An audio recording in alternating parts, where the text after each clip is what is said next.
one key question in the energy market in the future is whether the New Hampshire Legislature is going to require a Public Service Company of New Hampshire to divest itself of its generating power plants. This became a debate that's really been going on for over 15 years.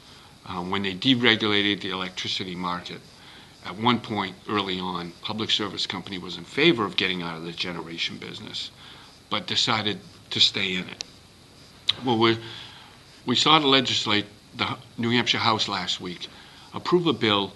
to essentially require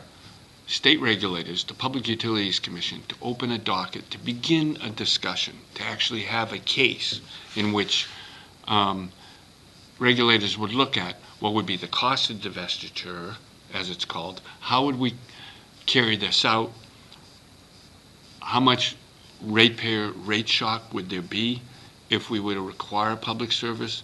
to divest itself of those plants, because at the end of the day, if you make them sell off their plants, you still have to allow them to recover costs that they've invested in those power plants. So the $400 million scrubber that the state required Public Service Company of New Hampshire to put on its coal-burning power plant in Bow to reduce mercury, PSNH gets to recover those costs. They have to be passed on to ratepayers. I do think the legislature this year may well adopt this bill.